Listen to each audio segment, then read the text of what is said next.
El Cato Podcast con Gabriela Calderón y Marcos Falcone.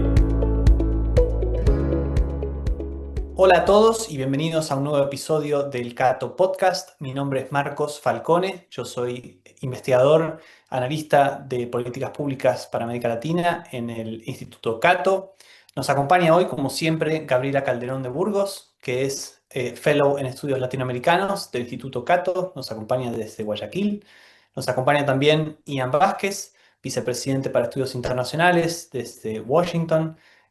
Por supuesto, siempre del Instituto Cato. Y nos acompaña hoy un invitado muy especial. Ian se ríe porque siempre digo que son todos especiales, pero lo cierto es que lo son. Y en este caso realmente es especial. Se trata de Ernesto Silva Méndez, que es un abogado por la Pontificia Universidad Católica de Chile, magíster en políticas públicas de la Universidad de Chicago, doctor en ciencia política por la Universidad Autónoma de Madrid, actualmente prorector de la Universidad del Desarrollo en Santiago, director ejecutivo de FARO, el Núcleo de Humanidades y Ciencias Sociales de la UDD. Fue diputado de la República entre 2010 y 2018. También fue presidente de la UDI, la Unión Demócrata Independiente, entre 2014 y 2015. Ha sido Distinguished Visiting Fellow en el Hoover Institution de la Universidad Stanford. Ha publicado en revistas como Public Choice, Estudios Públicos y es columnista habitual en medios de prensa de Chile como El Libero. O sea que, de verdad, Ernesto es un invitado especial. Y quisiera comenzar, Ernesto, por preguntarte, por supuesto que queremos hablar sobre Chile en este episodio, más generalmente, ¿no? Para una audiencia quizás no chilena, latinoamericana, iberoamericana, que se interesa por el caso de Chile. ¿Cuál es el país que heredó José Antonio Kast al asumir la presidencia este año? ¿Cómo era el contexto político, económico, cultural del país? Bueno, primero, muchas gracias, Marco, y saludar a Gabriela y a Ian por poder verlos y tener la oportunidad de conversar con ustedes. Me pone muy contento. Mira, el país que recibe el presidente Kast en marzo de este año 2026 es un país que viene de una década de estancamiento. Voy a ir un poco más atrás que solamente mirar lo que ha pasado en los últimos meses, ¿ya? Chile es un país que viene de una década de estancamiento. Chile alcanza a ser un país de ingresos medios altos hacia el año 2012 y empieza a desarrollarse una sucesión de decisiones y políticas que yo considero que fueron negativas para Chile. Y que en el fondo, si yo las pudiera resumir, en el fondo tiene que ver principalmente con disminuir los grados de libertad de las personas y de las empresas para generar valor y aumentar los grados de intervención del Estado en la toma de decisiones. Esto se vio acelerado de manera muy fuerte con dos hitos que vivió nuestro país. El primero, que fue el estallido de violencia, que la izquierda lo llama el estallido social, que ocurrió el año 2018, en octubre, el octubre del 2018, exactamente. O 19, ya me perdí, pero en el fondo que lo que generó fue un hito donde simultáneamente quemaron decenas de estaciones de metro y hubo una especie de revuelta social que amenazó la continuidad del gobierno, con un llamado a, en el fondo, criticar, en el fondo, la estructura, el modelo económico existente. Así lo instrumentalizó la izquierda y derivó en lo segundo, que es un proceso constituyente que tuvo dos etapas que fracasaron en 2022 y 2023. Entonces, ese Chile, que fue un lugar para mirar, un ejemplo de progreso a través de la libertad desde los años 70, 80 y 90, se transformó en un lugar donde en una década se produjo un estancamiento y donde lo más fuerte que hubo fue un retroceso en la convicción de las ideas que generan bienestar. Y eso creo que para la audiencia del Cato es muy importante tenerlo presente. Chile no tuvo un problema solamente de diseño político o de faltas de acuerdos. De hecho, hubo muchos acuerdos, pero malos acuerdos, ¿ya? Y lo que se instaló fue un deterioro en la convicción de que es la libertad, la innovación, el emprendimiento y buenas reglas del juego las que generan bienestar y progreso. Ese país tuvo su culmine, diría yo, cuando llega la elección del año pasado, en noviembre y diciembre, con niveles, uno, de criminalidad muy altos, ¿ya? Criminalidad muy alto, distinto a lo que este país estaba acostumbrado. O sea, si tú miras los indicadores de Chile hoy día, tú me vas a decir que no te llaman tanto la atención. Pero respecto a la experiencia que tenían los chilenos en materia de criminalidad, el deterioro es muy fuerte. En segundo lugar, con una inmigración descontrolada y que ha sido muy vinculada también en el análisis a una sensación de falta de orden y también de vínculo con inmigración y delito, lo que siempre es complejo. Y una tercera situación que es una economía que no crece. ¿Ya? Y además, a esta época ya llevamos más de 41 meses con desempleo superiores al 8%, con niveles de empleo informal muy altos y por lo tanto con una economía muy rígida y estancada. Ese es el país que encontró el presidente Kast. Ahora, cuando vos decías que se habían alcanzado malos acuerdos, me interesa esa beta de tu discurso porque es algo que también se ve en otros lugares quizás, ¿no? Pero Chile solía ser, hasta por lo menos 2019, 2018 o antes incluso también, un ejemplo de lo que había salido bien en América Latina, ¿no? Había sido un caso de éxito liberal en la región porque los acuerdos habían sido buenos, ¿no? Por eso Chile era un modelo que otros países miraban. Entonces, creo que la pregunta es, hoy, incluso luego de esta década de estancamiento, y ahora después podemos hablar sobre el gobierno específicamente y sus desafíos de acá en adelante, ¿hoy Chile sigue siendo ese referente para el resto de América Latina? ¿O esos malos acuerdos no se pueden revertir tan fácilmente y no hacen que Chile sea un ejemplo para el resto? Mira, mi visión es la de un optimista racional, ¿ya? En términos de, yo creo que las buenas ideas van a perseverar en el tiempo. En la medida que exista batalla por defenderlas y promoverlas, no se van a defender solas. En esto quiero hacer un comentario quizás que puede ser un poco político. El mundo de las ideas económicas que se desarrolló en Chile creo que durante mucho tiempo pensó que solo los resultados iban a bastar para legitimar en la ciudadanía un esquema económico. Y quizás se dejó de explicar la importancia de la libertad, de limitar el poder del Estado, de otros temas. Y por lo tanto, yo soy optimista que en la medida que esa actividad se desarrolle sistemáticamente y con más fuerza hacia el futuro, se puede ir retomando. Va a ser difícil, sí, porque los cambios en los países de ingresos medios son siempre muy difíciles y los costos de transacción son altos. ¿Ya?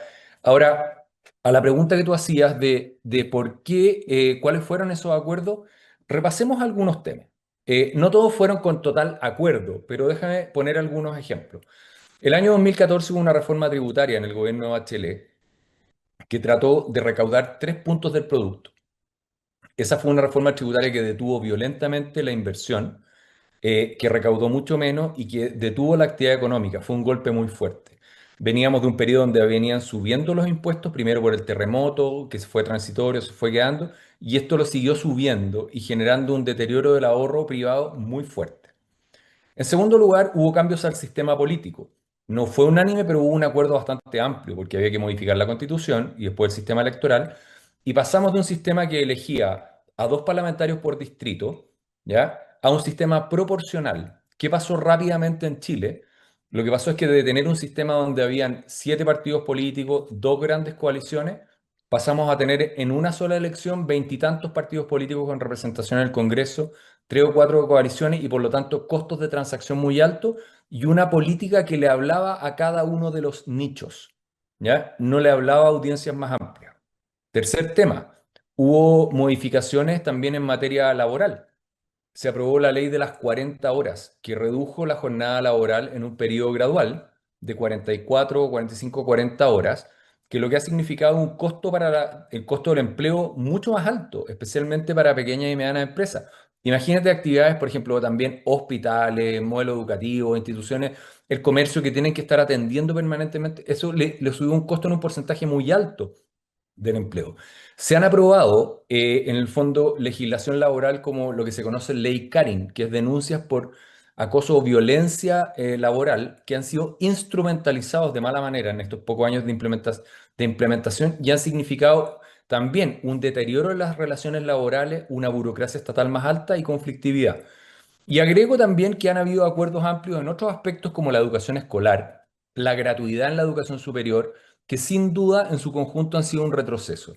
Y si yo pudiera poner como un ícono, Marcos, de lo que ha sido el deterioro de Chile para lo central de su capacidad de progresar, es que hay que recordar que Chile fue exitoso cuando tuvo instituciones sólidas y cuando se preparó para ser una economía abierta para competir en el mundo.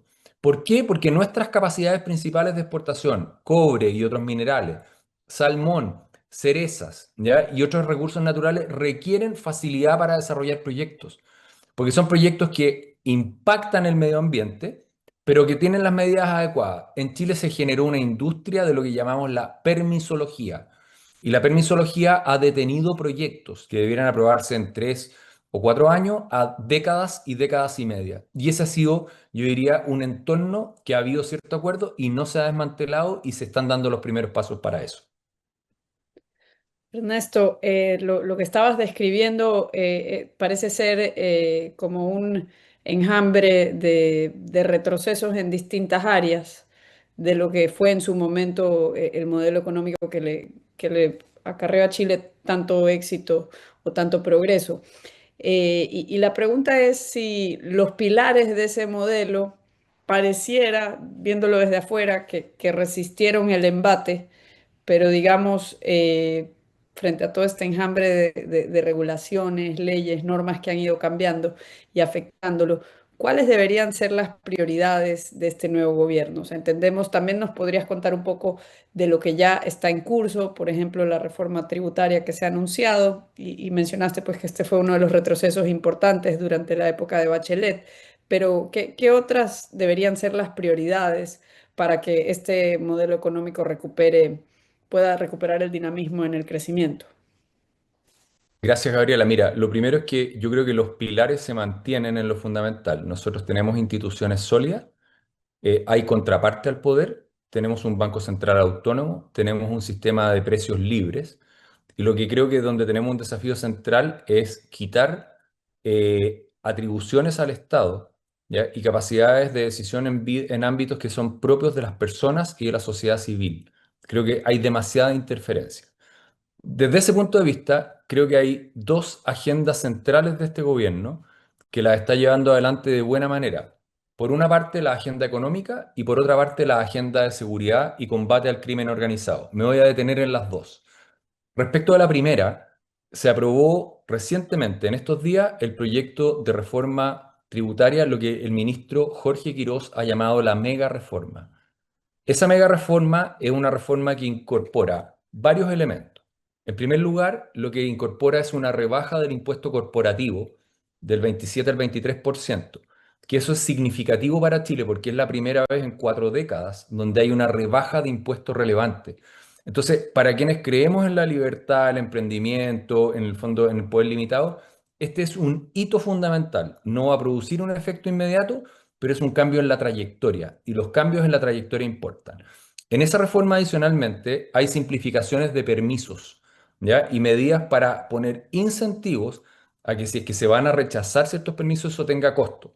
Hubo un problema en el Tribunal Constitucional, pero el espíritu va en esa dirección, simplificar.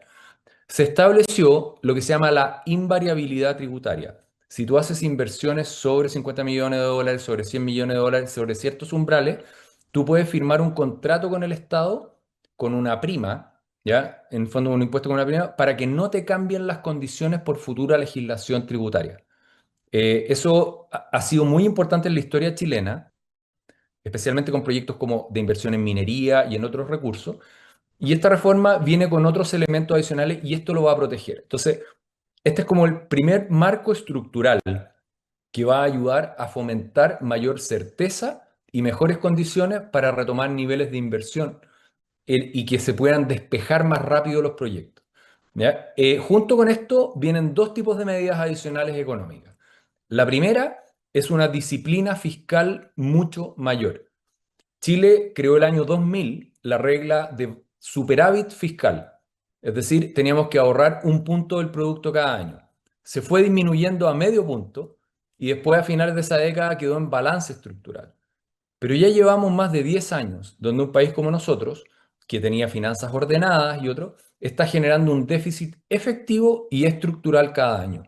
Y el ministro de Hacienda lo que dice es que vamos a ordenar la casa y vamos a poner disciplina. Por lo tanto, hay un plan de ahorro fiscal significativo en mejorar la calidad y la cantidad del gasto público.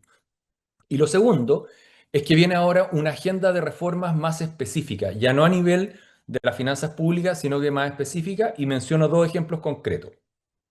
una reforma al mercado de capitales, que en Chile ha sido fundamental para poder mantener el ahorro de los pensionados y también para financiar el desarrollo de las empresas, poniendo un nuevo impulso para que Chile pueda ser sólido en eso. Y lo segundo, una agenda de modificaciones laborales para que el trabajo pueda ser más flexible y adaptable a una economía que ha cambiado. Eso en la materia económica. Creo que hay una agenda correcta. Y el ministro y el presidente lograron algo muy especial, que es aprobar una reforma muy grande en solo 100 días desde que se ingresó. Eso es una señal de dirección y de compromiso. Obtuvieron los votos. Y lo segundo es la agenda contra el crimen organizado.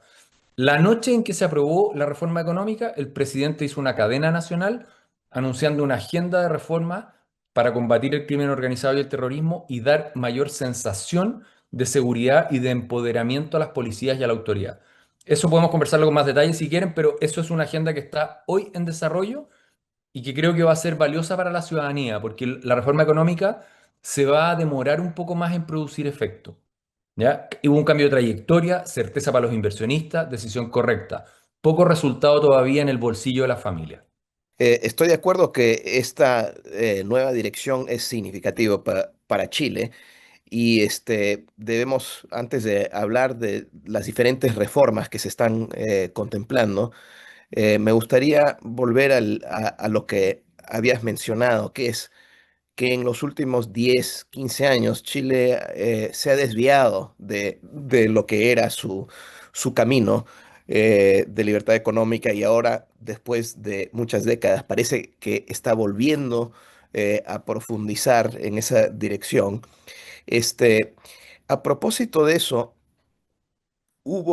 la pregunta es que, desde tu punto de vista, ¿por qué hubo un estallido en el 2019 y que obviamente con la elección de Cast parece que los chilenos han optado a volver a la libertad económica y a la sociedad libre? Este, pero se ha superado del todo, como para poder apoyar estas reformas, debe haber un consenso en la sociedad. Se ha superado esos sentimientos de 2019, porque en ese entonces la narrativa era Chile se dio cuenta que hubo 30 años de un modelo que ha fracasado y evidentemente no es así y evidentemente los chilenos hoy no piensan eso. Pero ¿qué tanto se ha superado ese momento? Ian, tú tienes razón en que la narrativa de ese momento fue en esa línea. Es más, yo sí la puedo incluso afinar un poco más. Esto, el día de la violencia, el día que parte la violencia, había subido 30 pesos, como 30 centavos de dólar americano, la tarifa del metro, ¿ok? Entonces, hubo personas saltándose los torniquetes del metro, como ha pasado en otras partes del mundo, pero después vinieron los incendios. Y la consigna era, no son 30 pesos, son 30 años. ¿Ya? Esa era como la consigna, tratando de decir que había un sistema económico que lo que había hecho era provocar injusticias y abusos, lo cual es totalmente falso. Mi evaluación de lo que pasó en octubre del 2019, y es 19 como tú dices, yo había dicho 2018 por error, pero es 2019, es en el fondo el despertar de una generación que vio frustrado su progreso porque Chile dejó de crecer. Claro. ¿Ya? En el fondo son personas jóvenes y personas de distintas edades que habían vivido con el anhelo de estudiar, trabajar y que el progreso iba a estar, pero como Chile se detuvo en su crecimiento económico por malas decisiones, dejaron de ver esa esperanza hacia adelante. Esas generaciones entre el año 2019 y siguientes son de las generaciones donde el bienestar de los hijos puede que sea un poco peor que los padres, por primera vez en la historia chilena en muchas décadas. Y por lo tanto es fundamental tener un buen diagnóstico de lo que pasó. Yo en eso está a disposición y Marco se puede llevar una copia después del libro que publicamos en Faro el año antepasado, que se llama Anatomía del Octubre Chileno. Esto ocurre en octubre de 2019 y es un análisis que hicieron profesores de Faro de la Universidad del Desarrollo en economía, en filosofía, en historia, en instituciones, en política, una mirada al fenómeno de lo que pasó en octubre y una lectura más serena 5 años después. Y el elemento central de acá es que en el fondo hubo un deterioro económico de expectativas acompañado de una narrativa o lenguaje del mundo muy de izquierda y en el fondo identitario que permeó, porque había una frustración. Eso se llevó en las primeras horas al debate sobre las pensiones, ¿ya? Y luego se derivó al debate constitucional como una forma de decir, si no puedo obtener el resultado que quiero en el debate normal, voy a cambiar la constitución para poder tener a través de eso el poder. Es una manera de constitucionalizar la agenda. Y en el caso de las pensiones, Ian, lo que pasó fue que nuestro modelo de pensiones, en el fondo que está muy bien diseñado, tenía dos desafíos. Uno, que era responsabilidad del mercado del trabajo, que era que hubiera trabajo para que las personas pudieran ahorrar y cotizar. Y eso, con las rigideces laborales que se integran a partir del año, de finales de los años 90, empieza a deteriorarse y por lo tanto empieza a haber subcotización, lagunas previsionales y otro. Entonces el mercado laboral no hizo su rol. Y en segundo lugar, la política no adaptó el sistema de pensiones a los nuevos desafíos. Mayor longevidad y por lo tanto cambiar la edad de jubilación y por lo tanto también subir las cotizaciones y eso recién se está haciendo ahora y no de la manera más óptima. Entonces, en resumen a la pregunta que tú haces, yo creo que lo que hubo fue una frustración del no progreso, ¿ya? Entonces, si yo tuviera que decirlo en mis palabras, las personas, sin declararlo así, lo que decían es, me quitaron mi modelo. ¿Ya? No es que en el fondo no me guste el modelo, no me llegó aquello que estaba porque lo fueron cambiando. Y obviamente esto fue acompañado de una narrativa que no fue suficientemente contrarrestada y que yo creo que el mundo de la libertad, de los centros de pensamiento, de la discusión pública, sí lo ha ido haciendo en los últimos años de mejor manera, pero tiene mucho más por hacer también hacia adelante. Ernesto, hago un paréntesis mientras hablamos de la actualidad de Chile para preguntarte, ya que estamos hablando del libro publicado por Faros sobre el octubre chileno y más generalmente de la importancia de las ideas y de la narrativa, por así decir, si es por así decir, una consecuencia de ese octubre que existe hoy Faro, por ejemplo, ¿no? Que es una institución muy novedosa y a la vanguardia, ciertamente, de la defensa de los valores liberales en Chile, por lo que Ian y yo hemos podido ver en los últimos días, y que además, bueno, tiene el respaldo de una universidad, ¿no? Con todo lo que eso implica. Si esa es la razón de existencia de Faro, por así decir, ¿no? Mira, Volver a valorar las ideas de la libertad. hay dos razones, Marco. Una es esa, que en el fondo nosotros nos damos cuenta que la, las decisiones públicas de las sociedades son el resultado en parte importante de las ideas que circulan. Y por lo tanto, si uno cree que hay ciertas ideas que deben tener preeminencia sobre otras, tiene que reflexionar sobre ellas, discutirlas, divulgarlas. Y en eso nos pasó que después de lo que pasó en Chile en octubre y del 19 y lo que vino después en el proceso constituyente era necesario. De hecho, Faro parte, se toma la decisión el año 2021 y partimos en abril del 2022. Somos muy nuevos, ¿ya? Y nuestro primer libro que editamos se llama El desafío indígena y la democracia liberal, donde hicimos por primera vez una mirada liberal clásica de que sí es compatible que haya distintos pueblos en una sola nación. En el fondo, ¿por qué? Porque en Chile se discutía en ese momento que Chile tenía que ser plurinacional. ¿Ya?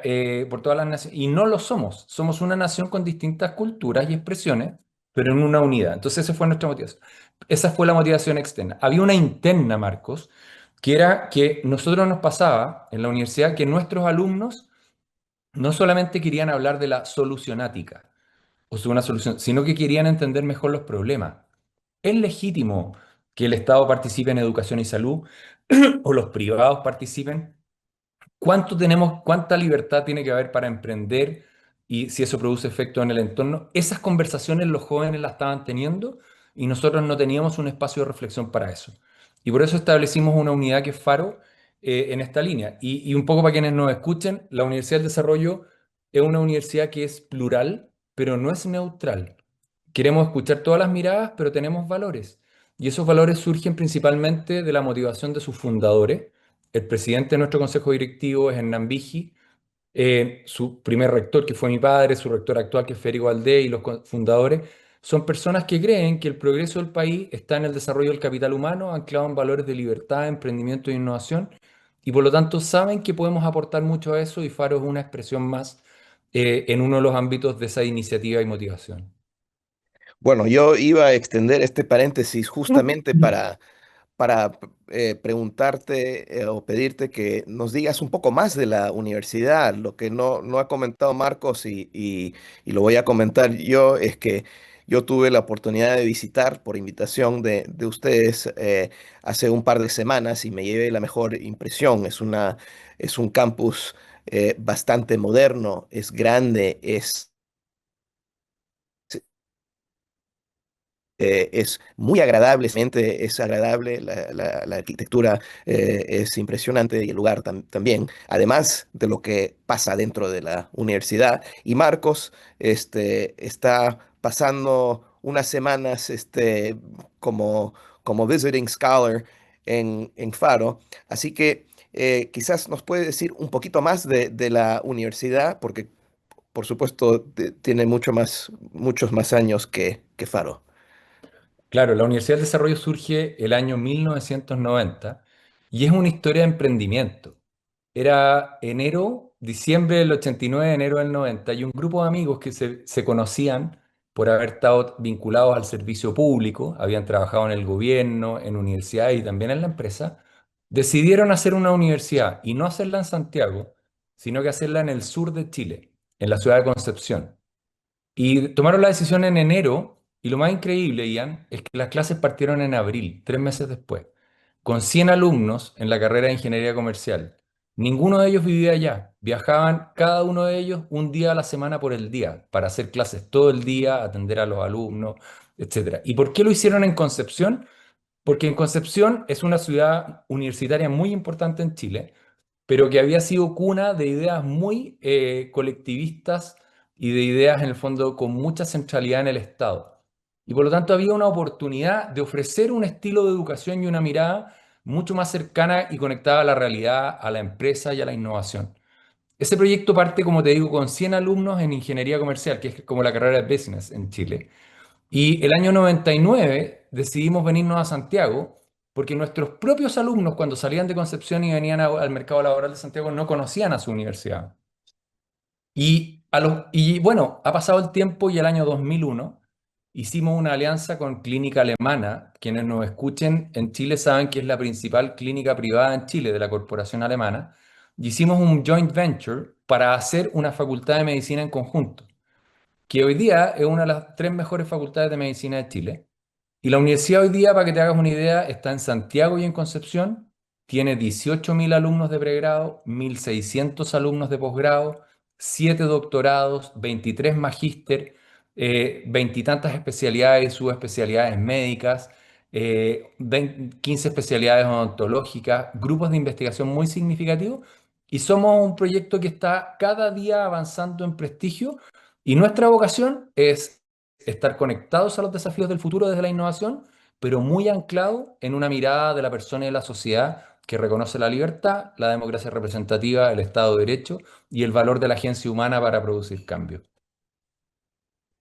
Yo quería volver a algo que que mencionaste en dos ocasiones, el tema y creo que por eso la Universidad del Desarrollo tiene un énfasis tal vez en los valores, en esto de decir que no son, digamos que así tengan diversidad, no son neutrales.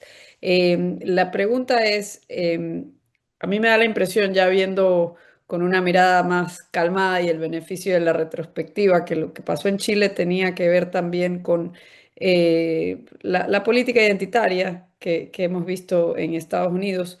Y a los latinoamericanos, pues no nos sorprende mucho porque lo hemos vivido tanto en Chile como en Ecuador, tenemos esta cosa del indigenismo y de la aspiración de un Estado plurinacional.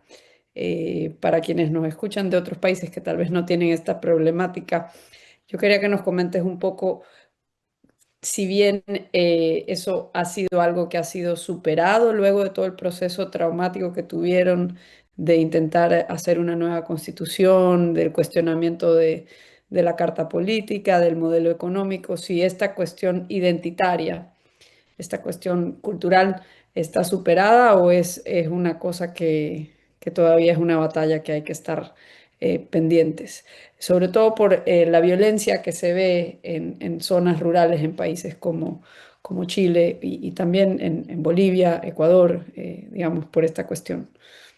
En esta pregunta, Gabriela, tiene varias dimensiones. Déjame tocar algunas por parte. Primero, Chile ha tenido un desafío y una tensión muy fuerte en una zona del país, que es la macrozona sur, en torno a la región de la Araucanía, parte del sur del Biobío, por el conflicto de ciertas personas del mundo mapuche que han ejercido activamente la violencia y el terrorismo, ¿ya?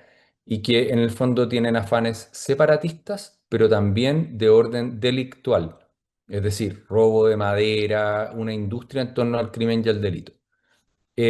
En el fondo, y eso es un tema que Chile tiene que resolver mejor, es muy difícil y que se intentó hacer a través del reparto de tierra durante los 90, pero no es la herramienta adecuada y yo creo que la estrategia debe ser otra y en eso estamos, yo diría, con tarea pendiente.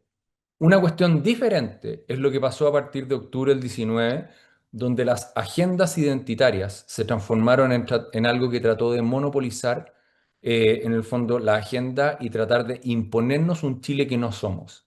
Y eso se tradujo en el indigenismo que tú planteas, donde se nos trató de decir que éramos 13 naciones en Chile, cada una por cada pueblo indígena que haya tenido una historia, donde se trató de establecer una democracia feminista y paritaria. Yo quiero comentarles que las dos convenciones para los procesos constituyentes se eligieron con reglas de paridad de resultado. Es decir, si no salía mitad y hombre y mitad mujeres, era corregido el resultado, ¿ya? Y por lo tanto, en las redacciones de los borradores de constitución, en la primera sobre todo, se hablaba de una democracia paritaria. También se hablaba de un tipo de Estado diferente, ¿ya? Con una estructura distinta a la que tenemos y con sistemas judiciales reconociendo a las naciones distintas que se planteaban. En materia de medio ambiente, la primera convención del 2022 fue claramente una convención que habló del decrecimiento. Entonces, en el fondo, ¿qué es lo que pasó? Las primeras horas de estos planteamientos, el mundo general reaccionó con una mirada que uno podría tener un buenismo, como decir, oye, pero si no es tan grave, etcétera, hasta que lentamente las personas empezaron a entender las consecuencias que tenía esta política identitaria, que al final del día lo que hace es romper la igualdad de las personas ante la ley y establecer que un grupo tiene privilegios y hay alguien dentro de ese grupo que lo manipula.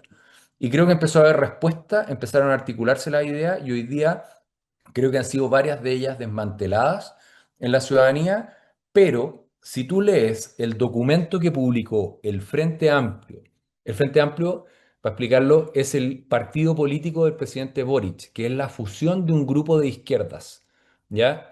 Más identitarias y lo que en Estados Unidos podría ser un mundo wokeismo, digamos, de wokista. Lo que publicó hace semanas el Frente Amplio, se los voy a mandar después, no es muy distinto de lo que estamos hablando. Suaviza un poco el lenguaje, si tú quieres, después de haber sido 4 años gobierno y otras cosas, pero creo que la discusión de ideas respecto a estos temas se va a mantener en Chile y todo el mundo que tenga preocupación por esto debe estar alerta y debe seguir explicando, estudiando y contrastando.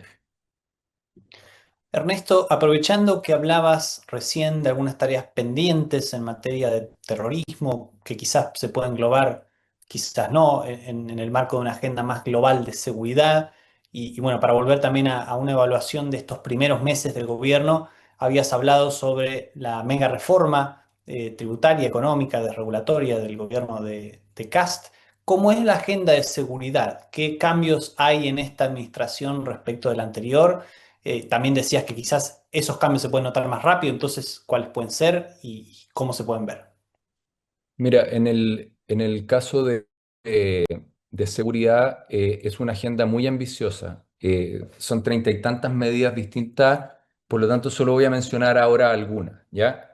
Pero les comento que así como tenemos a un ministro de Hacienda muy empoderado, que lo hace bien, que es Jorge Quirós, tenemos un ministro de Seguridad Pública que lo está haciendo de manera excelente. Él no partió del gobierno, él era ministro de Infraestructura, que se llama Obras Públicas acá, pero lo cambiaron de ministerio a los 2 meses y se llama Martín Arrau. para que tomen nota porque es un nombre que creo que va a ser influyente en la historia chilena, en la política chilena. Es un ingeniero, fue intendente, es una persona que estuvo en la convención y tiene mucho método. Entonces, él lo que está haciendo, Marco, es identificar fallas en la operación para hacer ajustes de gestión y también cambios de incentivo en la legislación. Entonces, te voy a poner algunos ejemplos de cómo aborda en distintos niveles lo que está haciendo. Ejemplo uno, está proponiendo una modificación a la Constitución que la firmó ayer el presidente, todavía no la conocemos en detalle, que lo que establece es deber del Estado resguardar la seguridad pública. ¿Ya? ¿Por qué esto va a ser motivo de discusión? Porque la Constitución chilena hoy día habla de que es deber del Estado resguardar la seguridad nacional, pero eso normalmente tiene que ver con la defensa. Entonces, ellos lo que quieren es poner un deber del Estado para priorizar el deber de seguridad como un pilar fundamental. No hay libertad, no hay progreso sin orden y seguridad. Y por lo tanto, al llevarlo a la Constitución, le quiere dar una señal a los tribunales de justicia, a las policías y a otros de que esto es una prioridad y le quiere poner un énfasis. Va a haber un debate de libertades individuales, naturalmente, pero esa es una primera cosa, modificación constitucional. Lo segundo que quiere hacer es hacer cambios de incentivos. Entonces lo que quiere es revisar los beneficios sociales que van a los que puedan acceder las personas que han cometido delitos o han sido castigadas o sancionadas, de manera tal de establecer cambios en los incentivos no solamente a través de la norma penal, sino también a través de la política pública, desincentivar esa conducta hacia el futuro. Eso también va a ser materia de discusión. Un tercer ámbito que está en discusión es el control de las cárceles.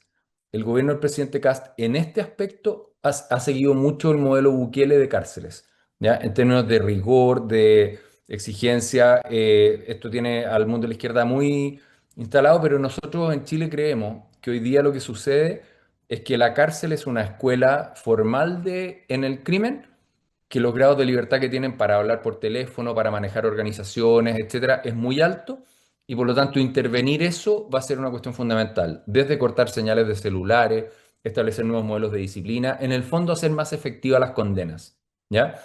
Acá en Chile, el mundo del crimen habla que cuando los condenan a la cárcel, que me voy a la playa. Ese es el lenguaje que se utiliza. Y hay un cuarto punto que es el concepto de las organizaciones criminales. Chile tuvo durante mucho tiempo bastante delito, pero no tenía tanta presencia de organizaciones criminales. Y eso lo que hacen es reclutar a mucha gente joven y por lo tanto hay que combatir a esas organizaciones y sus recursos. Por lo tanto, ¿qué es lo que están haciendo, siguiendo ejemplos de Estados Unidos y otros países? Es generar un marco que permita identificar organizaciones criminales para que cuando se desarrollen los juicios, tú solo debas probar que esa persona pertenecía a la organización, pero no tengas que probar cada vez que existe una organización criminal. Es facilitar, por lo tanto, el proceso de investigación y tener más identificadas las organizaciones. Eso lo menciono como un conjunto de ejemplos en planos diferentes, ¿te fijas?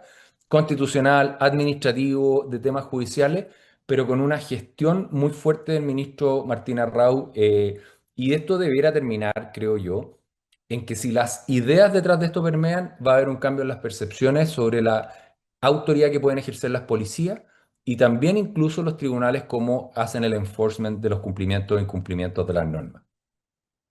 Ahora, Ernesto, respecto de las modificaciones constitucionales que mencionabas, quizás para un público que no es chileno, que quizás no sabe cómo se pueden hacer, sobre todo teniendo en cuenta que hubo dos procesos constituyentes que fallaron en Chile recientemente, y también teniendo en cuenta que, según tenemos entendido, Kast no tiene una mayoría automática en el Congreso, por ejemplo. Entonces, ¿de qué se trata esta modificación constitucional que quizás en otro país sonaría como un gran cambio, ¿no? Nos explicaste el porqué semántico, digamos, cuál es la idea detrás, pero ¿por qué en la Constitución y qué tan fácil es hacer esto en la Constitución? Y si el hecho de que esté en la Constitución, evidentemente, va a hacer que, bueno, eso implique un cambio muy importante también en la praxis, ¿no? Mira, lo primero que quiero plantear es que Chile funciona con un sistema institucional, si nos vamos pirámide de Kelsen, digamos, donde tenemos la constitución en la punta, digamos, y a partir de ahí viene la legislación y vienen las normas. La constitución chilena, en el fondo, es una constitución importante, se dicta el año 1980 y ha tenido muchas modificaciones a lo largo de los años. Cuando se hace el proceso constituyente, se modificaron los quórums para cambiar la constitución. Antes, para cambiar la constitución, tú necesitabas una votación más alta, necesitabas en las partes más importantes 2/3 de los votos. Ese quórum hoy día es más bajo, está en el rango de los 4/7, que es un poquito menos del 60%. ¿Ok? Entonces, si tú quieres hacer un cambio en la constitución, lo puede presentar el presidente o lo pueden presentar los parlamentarios, pero necesitas obtener esos votos en la Cámara de Diputados y esos votos en el Senado. Para lograrlos, en este caso, el gobierno tiene que pactar con otros, tiene que convencer a personas de oposición. Por lo tanto, el desafío es grande. Sin embargo, Marcos, en temas de seguridad, es tal la demanda ciudadana que incluso para los votantes, para los parlamentarios de izquierda y el centro izquierda, puede ser difícil oponerse a estos cambios. ¿Por qué sería entonces, ese sería el mecanismo? Tiene que juntar 89 votos en la Cámara de Diputados de 155 y serán 29 de los 50 en el Senado o 30, no me acuerdo exactamente, pero y tiene que hacer un esfuerzo para lograrlo. Yo creo que lo puede hacer porque la seguridad ciudadana es un clamor muy fuerte. Ahora, ¿por qué es tan importante tenerlo en la Constitución? Porque eso ilumina los principios del ordenamiento jurídico, lo quieren establecer en lo que se llaman las bases de la institucionalidad, que son como los principios fundantes del orden constitucional chileno, y por lo tanto que la legislación se tenga que adecuar a eso, que los tribunales el Tribunal Constitucional y los jueces de la República deban reconocer ese elemento como algo central al momento de evaluar sus decisiones. Hay un consenso, parece, respecto a cómo tratar el tema de seguridad en el mundo político, pero probablemente menos con respecto a las políticas económicas que quiere promover el presidente Kast. Este, ¿qué, qué reformas pendientes hay en la agenda de Kast que, que son viables políticamente y los que van a ser más difíciles lograr? Yo estoy pensando en la reducción de los impuestos corporativos que se ha logrado de un 20%, pero no hace tantos años era 20 y no hace tantos años antes era 17 y no hace tantos años era 10. Este, o sea que en realidad para que Chile vuelva a ser lo que era hace 15 años, hay todavía mucho que hacer respecto a ese tema nada más. ¿Qué tanto se puede lograr bajo la situación política de hoy? Los gobiernos en Chile, Ian, tienen 4 años. Los momentos para hacer reformas relevantes son principalmente los 2 primeros años. Mm. Por lo tanto, el año 2027, 26 y el año 2027. El año 2028, en octubre, hay elecciones municipales y el año 2029 hay elección parlamentaria y presidencial en noviembre. ¿Ok? Por lo tanto, el ciclo para hacer reformas más relevantes es ahora y es durante el próximo año, cuando todavía no hay un ciclo electoral fuerte.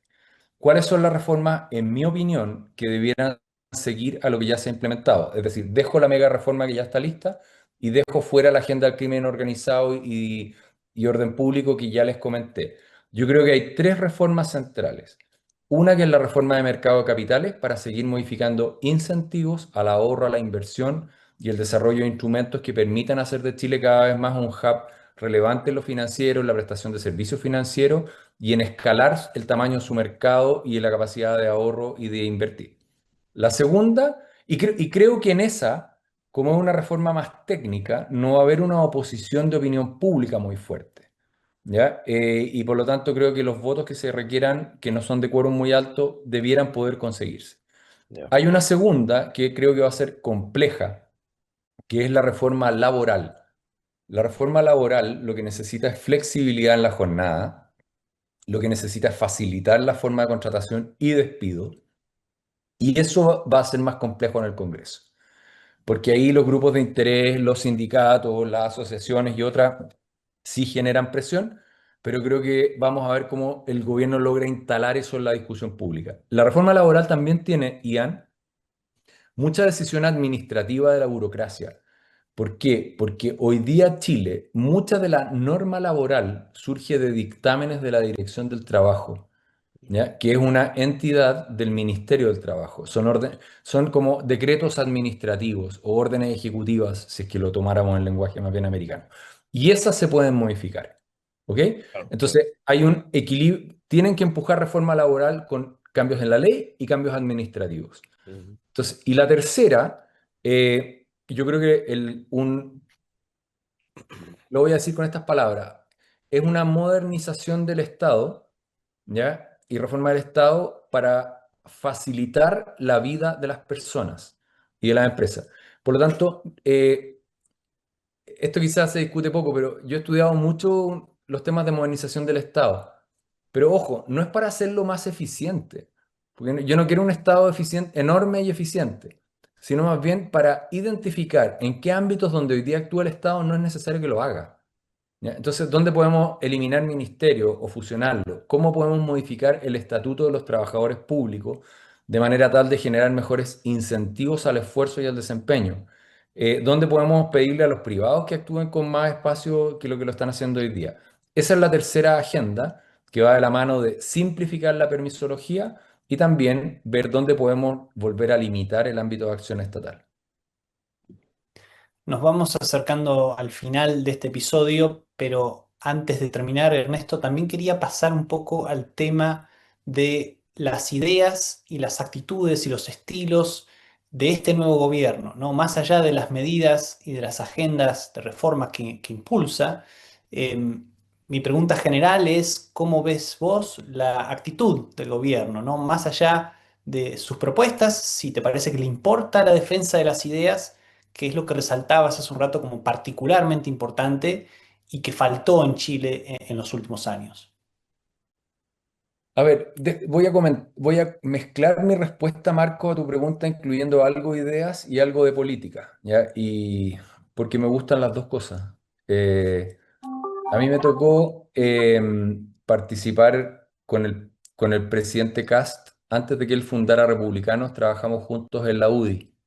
Él fue diputado 12 años de la UDI, fue vicepresidente conmigo cuando yo era presidente y tengo mucho aprecio por él y estoy convencido que sí le importan las ideas y el progreso. Creo que la agenda del gobierno es consistente con las ideas que el presidente tiene, que son de impulso económico y de seguridad, más que poner otros temas en discusión por ahora. Y ahí es donde ingreso con la política. Yo creo que Chile, y esto Marco, Gabriela, Ian, es mi convicción profunda, solo va a lograr volver a progresar en la medida que tenga dos o tres gobiernos seguidos de continuidad de ideas similares con un rango quizás, si tú quieres, más amplio. En este caso, republicanos, quizás va a ser otro el día de mañana libertario, quizás otro de la UDI, etcétera, pero que puedan darle continuidad.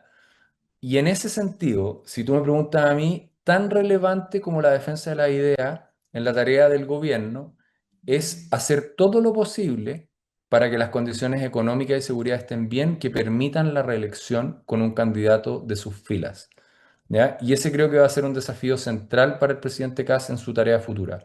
Porque si no, me temo que lo que va a pasar es que va a entregar las cuentas fiscales ordenadas, el país más seguro y va a volver nuevamente un grupo de izquierda más radical a desordenar esas condiciones y a tratar de retroceder. Por eso es que parte de esto es no solamente ciencia, sino también arte y combinar una buena articulación de ideas con una capacidad de transformar eso en mayoría para poder producir y mantener una línea de cambio. Bueno, es una preocupación que creo que tenemos todos en países donde se hacen reformas, ¿no? Como las tenemos los argentinos respecto de si el proyecto de Milei liberalizador es sostenible en el tiempo y cómo se hace para que se quede más tiempo, ¿no? Pero entonces, y con esto creo que vamos a hacer la última pregunta, supongamos que dependiera de vos de repente, Ernesto. O sea, si vos fueras el estratega del gobierno o un estratega liberal en este momento, y quisieras precisamente garantizar la continuidad de un proyecto que pueda volver a ser de Chile el referente liberal en América Latina, ¿qué harías? ¿Qué harías como hace el gobierno quizás o qué harías vos de manera diferente? Yo creo que me hace una pregunta difícil sobre la que hay que pensar más, pero lo que te podría contestar ahora es que veo muy bien lo que se está haciendo en materia de cambios estructurales para generar crecimiento, inversión y seguridad, pero veo muy débil la voz y la fuerza para modificar la creación de trabajos nuevos, el mercado del trabajo, y para mostrar quiénes son los que hacen difícil que el país progrese. En el fondo, creo que si yo pudiera transformar en una causa el mercado, en el fondo, el hacer cambios laborales para que las personas tengan trabajo mostrando dónde están los topes.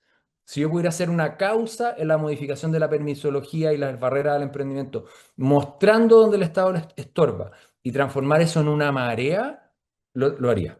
Esa sería mi recomendación para poder tratar de que las mayorías generen adhesión ciudadana a la agenda del gobierno y presionen a la política para poder votar y poner los votos para los cambios. Vamos a ver si eso se puede hacer, pero si pudiera sugerir algo, eso sería. Bueno, seguramente que ahí va a entrar también el trabajo de Faro, pero esperamos que la gente en el gobierno de Chile esté viendo este episodio, así, bueno, se puede reforzar lo que está un poco más débil. Muchísimas gracias, Ernesto, por darnos esta hora de tu tiempo y hablar con nosotros en el Cato Podcast. Muchas gracias a todos por estar del otro lado y nos vemos la próxima semana con un nuevo episodio del Cato Podcast. Gracias, Ernesto. Gracias, muchas gracias. Muchas gracias a ustedes, muy contento de estar acá. Que estén muy bien, gracias. El Cato Podcast con Gabriela Calderón y Marcos Falcone.